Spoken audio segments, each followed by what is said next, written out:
ধরুন আপনি কিছুই বললেন না, শুধু মনে মনে ভাবলেন, আর সেই চিন্তাই হুবহু স্ক্রিনে লেখা হয়ে গেল। কি করে ঘটলো এটা? মনের কথা কি কেউ শুনে ফেলেছে?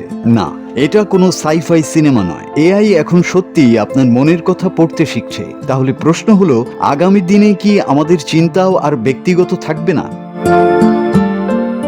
মানুষের মস্তিষ্কে প্রতি মুহূর্তে যে বৈদ্যুতিক তরঙ্গের খেলা চলে তা বোঝা একসময় প্রায় অসম্ভব মনে করা হতো, কিন্তু কৃত্রিম বুদ্ধিমত্তা সেই অসম্ভবকে ধীরে ধীরে বাস্তবে রূপ দিচ্ছে। এখন বিজ্ঞানীরা মানুষের চিন্তা সরাসরি কম্পিউটারের পর্দায় ফুটিয়ে তোলার পথে অনেকটাই এগিয়ে গেছেন। এই প্রযুক্তিকে বলা হয় বিসিআই বা ব্রেইন কম্পিউটার ইন্টারফেস।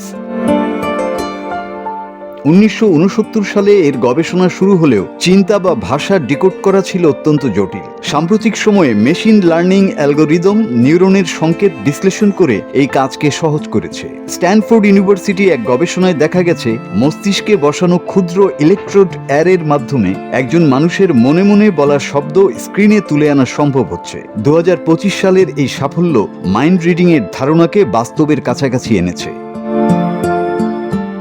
এরপর জাপানে মাইন্ড ক্যাপশনিং প্রযুক্তি তৈরি করা হয়েছে, যা মানুষের দেখা বা কল্পনা করার বিষয়ও বর্ণনা করতে পারে। এমনকি এফএমআরআই স্ক্যান ব্যবহার করে দেখা ছবিও এআই দিয়ে পুনর্গঠন করা সম্ভব হয়েছে। যদিও এসব প্রযুক্তি এখনো শতভাগ নির্ভুল নয়, তবুও পক্ষাঘাতগ্রস্ত বা বাকশক্তিহীন মানুষের জন্য এটি বড় আশার আলো।